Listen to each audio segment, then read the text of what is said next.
Hello BookTube! In this video I'm going to talk about the 6 volumes of manga that I pre-ordered in December.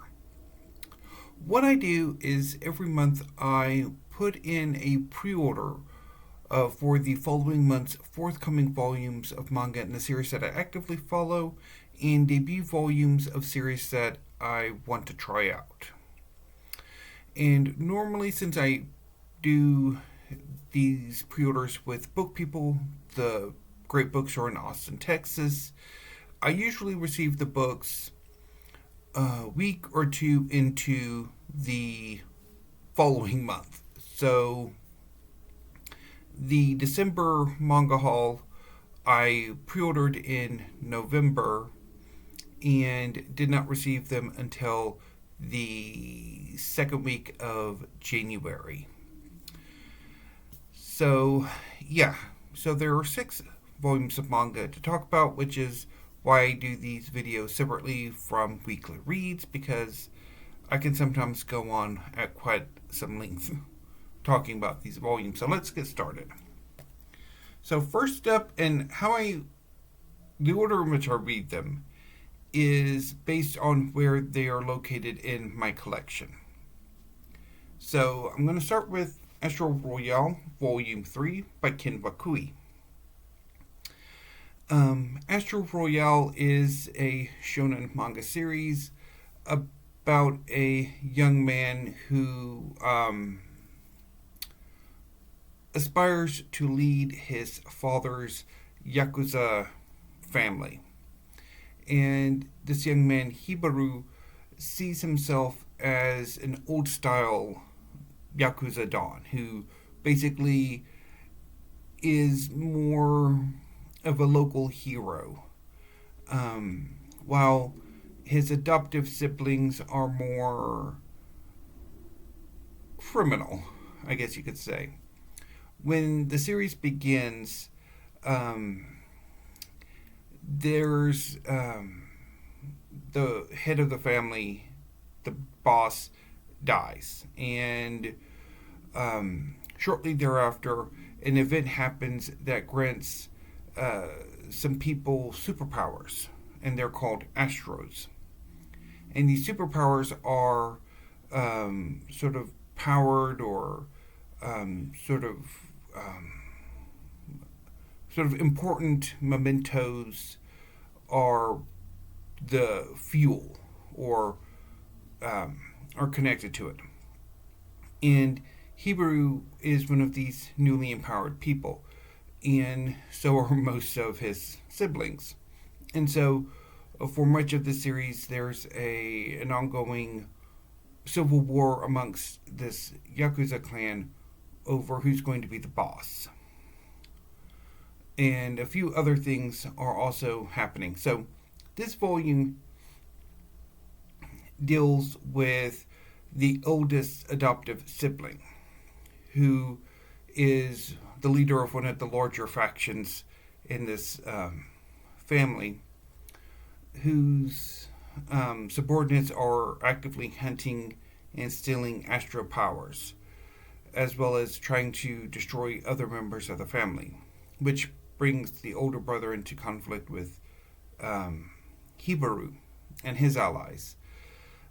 This fight ends largely on a no contest, and a new antagonist is introduced later in the volume who has connections to the government and some sort of link between the family and the government and the event that caused all of these superpowers to flourish in Tokyo.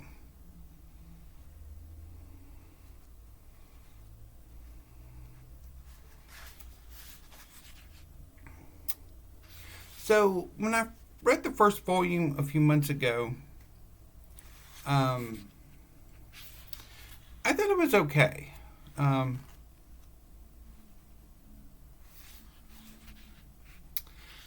liked it well enough to want to continue with the series. But the second and this third volume haven't quite worked as well as I had hoped. So I think this volume is, of the 6 that I read this month, the most disappointing. Although I don't know if I'm going to continue with it because there's only 3 more volumes left. Unfortunately, while Ken Wakui's previous series, Tokyo Revengers, was quite successful, Tokyo Astro Royale was not, and ended only after 6 volumes and about 50 odd chapters.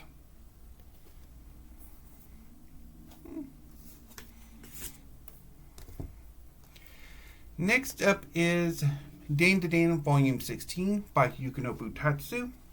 This is a series about 2 teenagers, Momo and Ken. Momo believes in the supernatural, but she does not believe in the extraterrestrial. Ken believes in the extraterrestrial, but he does not believe in the supernatural. So the two make a bet in the beginning of the series.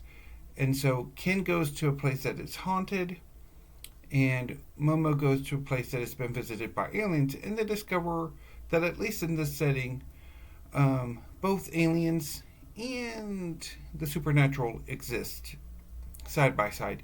And this event leads to both of them becoming empowered.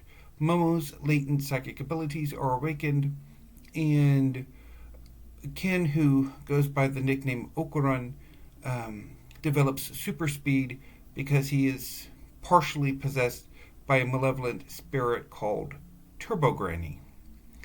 And the two go on a number of adventures dealing with both supernatural and extraterrestrial enemies. And over the course of the series, they bring together a large group of similarly touched young people. This volume sees the continuing search for Okuran's second missing testicle. The reason why he is empowered by Turbo Granny is that during his first encounter with her, or second, she basically stole his genitals, and they got split up. And he's got all but one testicle still missing. And in this volume, they find out who has that missing testicle, which takes the form of a gold ball. It's in the possession of a delinquent who is a hero, and he's a heroic delinquent who entered into a magical board game to rescue people who have been imprisoned in it. And Momo ends up getting sucked into this game as well, and so the two are working their way out of the game.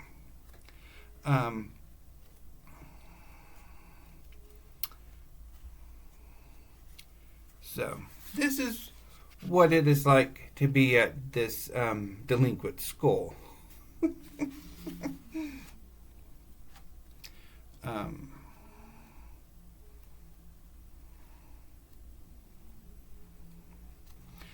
And so one thing I really like about this DanDaDan is the artwork. The artwork is amazing.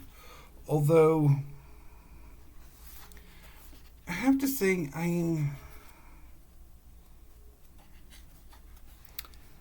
this arc is so far, I mean, maybe it'll improve in volume 17, but for right now, I'm a bit disappointed.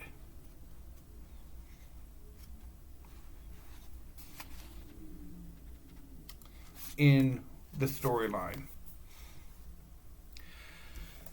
So next is Four Nights of the Apocalypse by Volume 20 by Nakaba Suzuki. So Four Nights of the Apocalypse is a sequel series to The Seven Deadly Sins. It's about a group of young superhuman knights who have been foretold to bring about the downfall of a corrupted King Arthur and his version of Camelot. At this point in the series, the four knights and their companions are in the process of reforming. And that's coming about thanks to a tournament arc. Nakaba Suzuki is rather fond of tournament arcs, which is where you have your core cast and some supporting characters, some antagonists, all come together and fight a series of one-on-one battles in a tournament style until usually the main protagonist or one of that main protagonist's rivals ends up winning the tournament. And there's sometimes something going on behind the scenes, but not always. So far, this is the first tournament arc in Four Knights of the Apocalypse, but there were at least two in the Seven Deadly Sins. I remember for sure there were being two, but there might have been a third that I'm blanking on or not sure about. So this tournament arc is set in the Cauldron of Enwithen, where people who have come to doubt Camelot are banished to. And if you compete in this tournament, you're granted a wish by effectively the warden of this prison. And so this volume opens with the conclusion of Percival's fight with a character called Gareth. Percival is the main protagonist. He is the knight representing death. In the second match, Percival's companion Donnie is defeated. In the third match, another one of Percival's companions is defeated by a character called Diodora, who has a connection to Percival. And in the next match, Nicians, one of Percival's companions, manages to defeat one of Diodora's companions, and so on and so forth. So this volume is mostly about battles, although it is setting up some conflicts, particularly between Percival's group and Diodora and his retainers. So it was pretty interesting, but it was largely, I think, okay. I personally am not the biggest fan of tournament arcs. So, next I read Volume 9 of Demons of the Shadow Realm by Hiromu Arakawa. So this is a series that is set in modern Japan. However, there's at least one village, Higashi Village, that is out, not necessarily outside of time, but has been isolated from the rest of Japan and is still in something of the 17th century or so. So in this village, two twins were born who have the potential of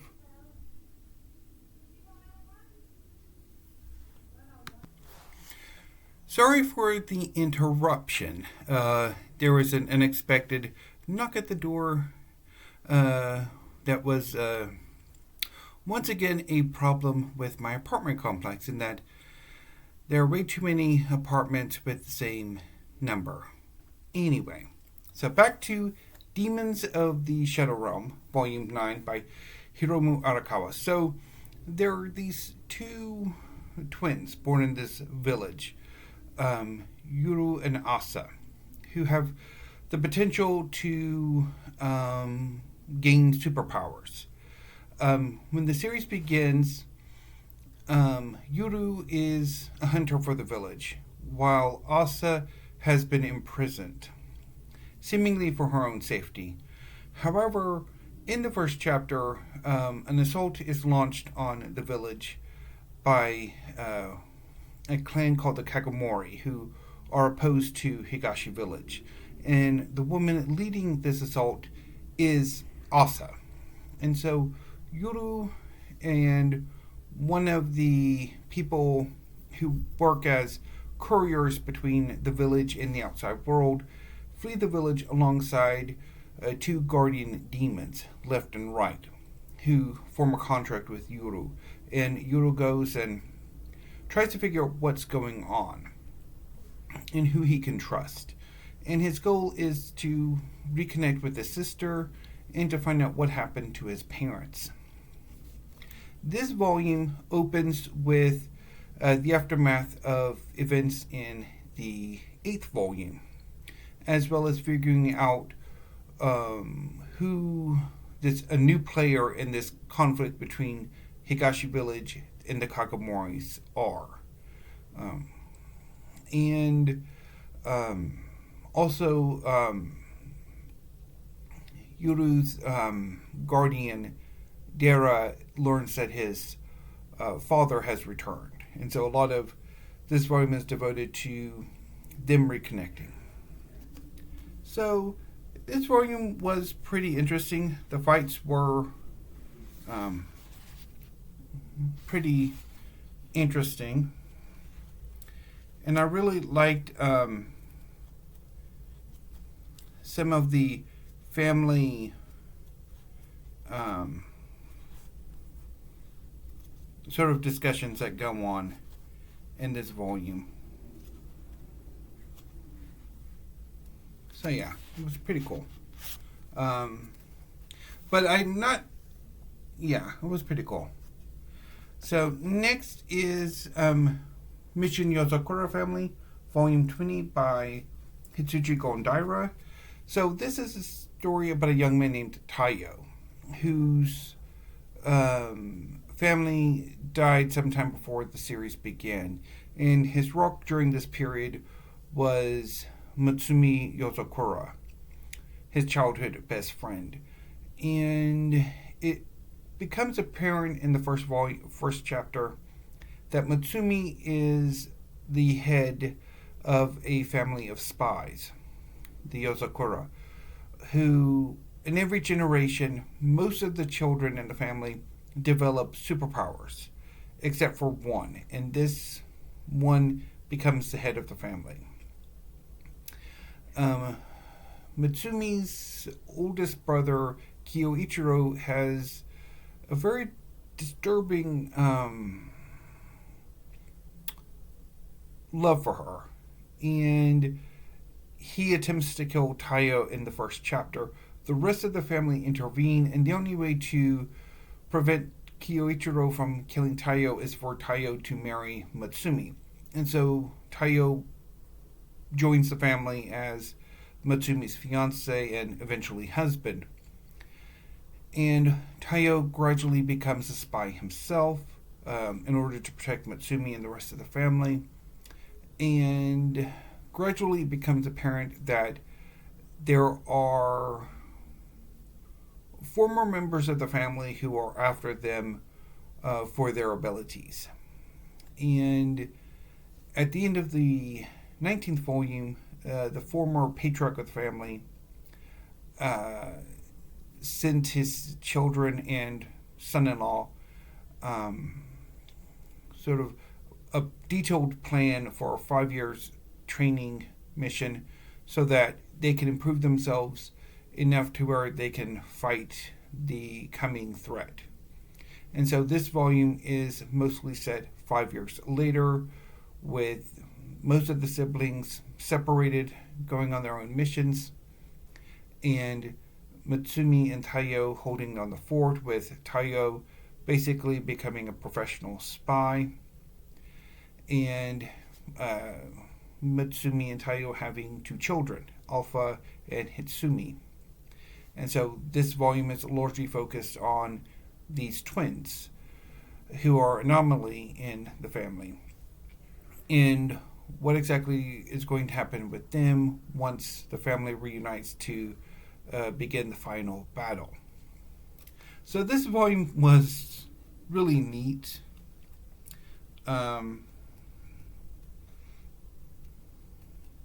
Particularly Alpha and Hitsumi, or Hifumi, they are hilarious. Particularly the when the twins meet their uncle Kyoichiro. It is really, really funny. Um,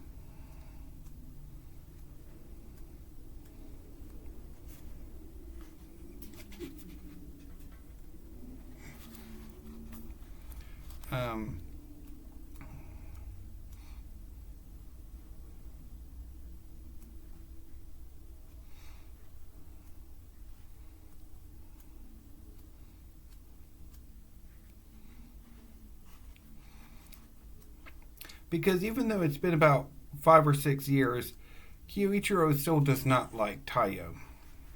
And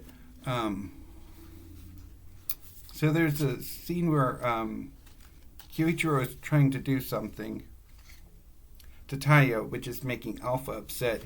And this is his sister's response.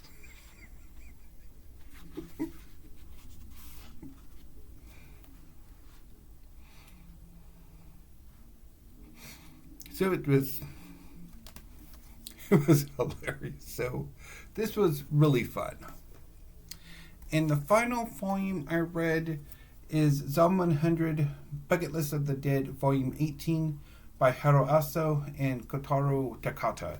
So this is about a young man named Akira, who at the beginning of the series works as a wage slave, a living zombie. When a zombie apocalypse happens, and Akira takes the opportunity to basically make a bucket list of 100 things he would like to do before he becomes a zombie. And he gradually builds a group of friends, both friends from college as well as other people who've joined along the way to go on adventures and knock things off of each other's bucket lists. And also gradually they become involved with trying to help stop this zombie virus from happening. So volume 18 is set almost exclusively on the International Space Station because the group came upon a wealthy tech entrepreneur who has a private space company who wanted to go to the International Space Station. So Akira and company joined him on this and discovered that the ISS has been populated by zombies and that the virus seems to have actually originated there. And so they have an adventure on the International Space Station before returning to Earth. And this volume is pretty funny. It includes a bit of how the virus developed, where it originated from. There are some gags going on.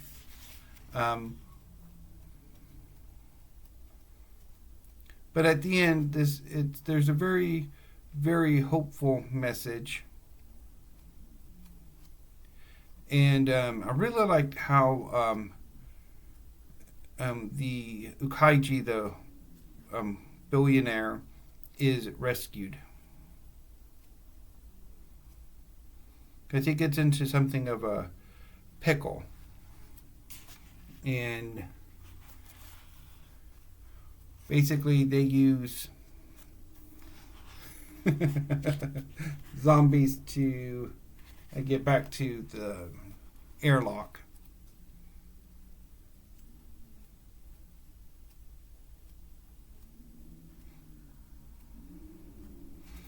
And then there's a broadcast from the ISS. So this was pretty fun too. So on the whole, I think this manga reading day was okay. There were some volumes that I really enjoyed, some that I was a bit more disappointed by. So yeah. So I think I'm probably going to take a bit of a break from manga until the January new releases come in, and so sometime probably mid-February. Anyway, so that's all I have for today. I will hopefully be back tomorrow. Well, not tomorrow, because tomorrow's Sunday. Monday with new videos. So until then, BookTube, thank you. Have a great rest of your afternoon and weekend.